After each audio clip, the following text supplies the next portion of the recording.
My parents signed onto a massive loan for my Golden Boy Brothers' failed startup. You know, there are phone calls that just hit different. Like the one I got when I was neck deep in $1 million project, debugging code that could make or break us. It was my parents. And I knew, instantly, that their golden child, my brother Colin, had finally run out of luck, and they were ready to remember my number again. After 31 years of being the responsible one, the boring one, the one who wasn't Colin, this was it. Honey, we need to talk. My mom's voice trembled through the phone. It's about the house. I didn't even need to ask. Colin's latest revolutionary startup had crashed and burned, just like all the others, taking their home equity loan with it. I'd warned them 6 months ago when they mortgaged their house to fund his brilliant idea for, I kid you not, an AI-powered toaster that could predict your breakfast preferences. How bad is it? I asked, even though a number was already forming in my mind. 100,000, my dad chimed in from what sounded like speakerphone. The bank. They're starting foreclosure proceedings. I leaned back in, my office chair gazing out at the city lights, the irony almost suffocating. And Colin? He's trying his best, sweetie. Mom jumped in, still defending him. These things happen in business. You know how innovative minds work. No, Mom. How is Colin planning to fix this? Silence. Of course. I slammed my laptop shut, grabbed my keys. I'll be there in 30 minutes. The drive to their suburban home felt like traveling through a time warp.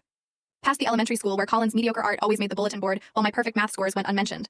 Past the high school where they attended every one of his football games but missed my valedictorian speech because he had a big game that day. They were waiting on the porch when I pulled up. Mom was wringing her hands, Dad looked utterly defeated. And there, sprawled on the porch swing like he didn't have a care in the world, was my brother Colin. Sis! He bounded up, that trademark grin plastered on his face. You're not going to believe it, but I've got another idea that'll make this all worth it. Stop talking. I brushed past him into the house, setting my bag on the kitchen counter. Show me the paperwork. Mom scrambled to get the foreclosure notice while Dad started making coffee. Colin followed us in, his girlfriend Destiny trailing behind him, phone permanently attached to her hand. It's really not as bad as they're making it sound, Colin insisted. The algorithm was solid. We just needed more time. The algorithm told people when they wanted toast, I cut in. It wasn't exactly curing cancer. You never understood the vision, Destiny piped up, finally looking up from her phone. Colin's ideas are ahead of their time. I bit back a response as Mom spread the papers on the counter. The numbers were exactly what I'd expected. Worse, actually, with the late fees.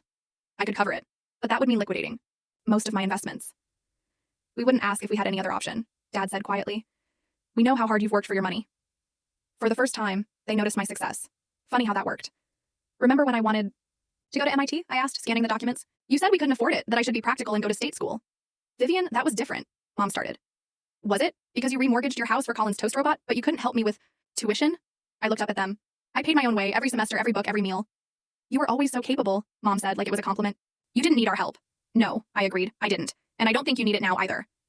I stood up, gathering my things. Their faces fell in unison.